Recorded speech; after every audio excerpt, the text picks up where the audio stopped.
Bella a tutti ragazzi, ben ritrovati in un nuovo video all'esperto di calciomercato, Batman Napoletano. Come è stato oggi? Spero tutto bene. Allora, in questo video andiamo a reagire alla classifica di Serie A 25-26. Prima andremo a vedere i migliori marcatori della Serie A, i primi tre, e sia anche gli assist, il miglior assist. E poi andremo a fare andrò a dire la classifica di Serie A dalla prima all'ultima posizione. Poi la commenteremo un po' qualcosa. Vabbè. Allora, partiamo subito. Allora, come terzo giocatore posizionato nella classifica marcatori abbiamo Dovicas, attaccante del Como, con 14 gol in campionato. A pari punti abbiamo Donial Malen della Roma, 14 gol,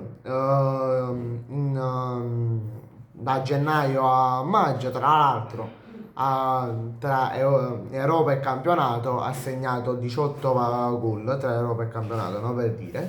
Vabbè, ha fatto più, in Serie A ha fatto più Malen che sta da gennaio, che Olund che sta da agosto, che Olund ha segnato 12 gol in campionato e 16 in totale tra tutte le coppe. Poi domina la classifica marcatori con 3 gol di vantaggio su Malen e Dovigas. Abbiamo Lautaro Martinez, attaccante dell'Inter, che fa 17 gol in tutto il campionato. Con le varie coppe, se non sbaglio, arriva tipo a 22 gol, una cosa del genere. Diciamo che quest'anno, rispetto agli anni passati, la classifica marcatori è un po', cioè quello dei vari marcatori più importanti che hanno segnato di più sono un po' pochi rispetto agli anni passati. Per esempio nella stagione 23-24 capocannoniere era sempre Lautaro, che tipo ha segnato qua 25-26 gol. L'anno scorso Retegui con 27 gol, se non sbaglio, una cosa del genere. In caso ho sbagliato ditemelo qui sotto nei commenti. Vabbè, allora, invece la classifica degli assist man, troviamo terzo posizionato Armand Laurienté con 8 assist in totale. Secondo posizionato troviamo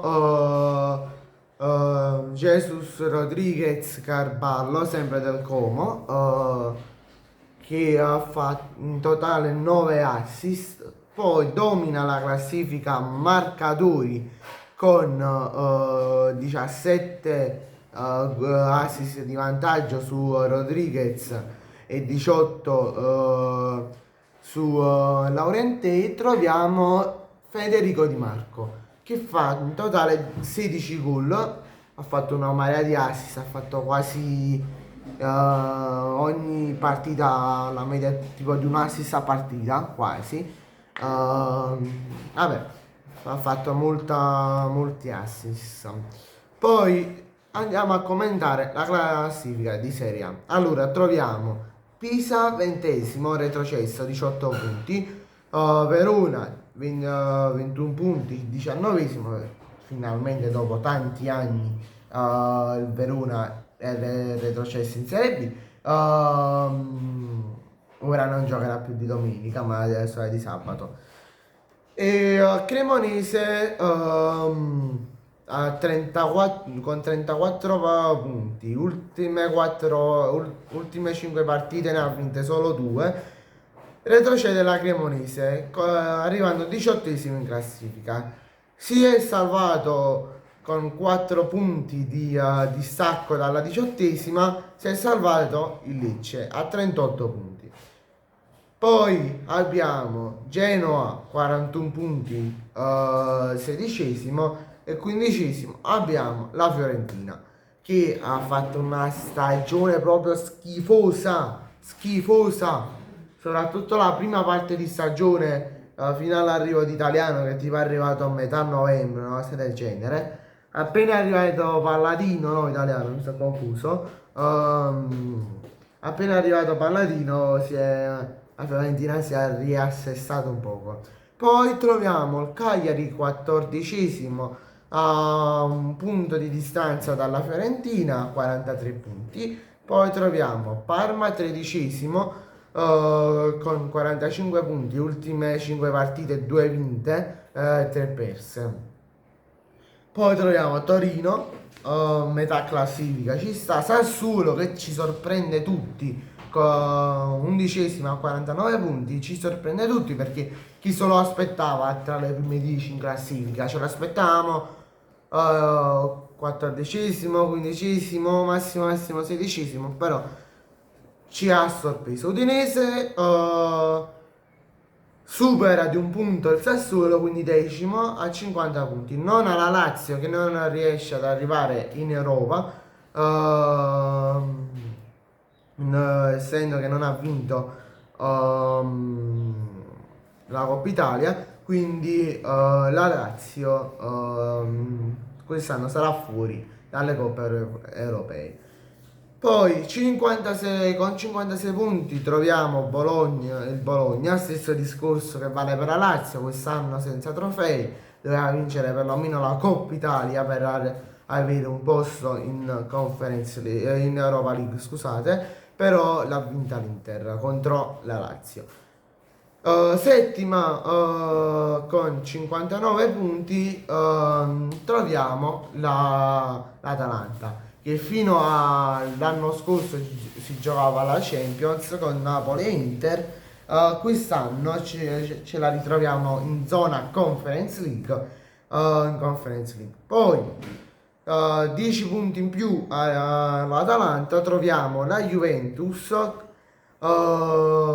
sesta Europa League, 69 punti e un punto sopra un punto sopra la Juventus troviamo il Milan che va appunto in Europa League anche essa e giocherà il giovedì, che grande soddisfazione sia Juve che Milan, godo. Poi troviamo in Champions League chi se lo aspettava, chi è il pazzo che se l'aspettava.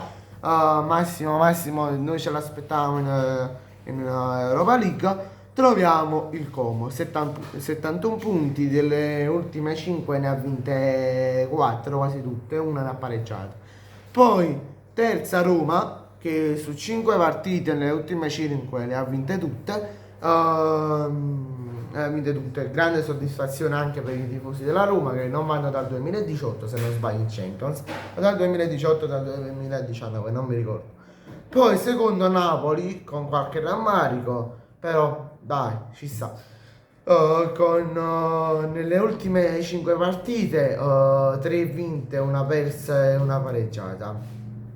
Poi prima Inter 87 punti, 11 punti dalla seconda, perché il Napoli ha 76. Nelle ultime 5 ne ha vinte 2 e 3 pareggiate e ha vinto lo scudetto contro il Parma, quindi con 3-4 giornate in anticipo. Ma vabbè. Bene ragazzi, fatemi sapere qui sotto nei commenti come vi è sembrata questa classifica di Serie A, come vi sembra, se è giusta, se magari se qualche squadra poteva fare di più. Fatemelo sapere qui sotto nei commenti. Lasciate un bel like ed iscrivetevi al canale. Ciao a tutti.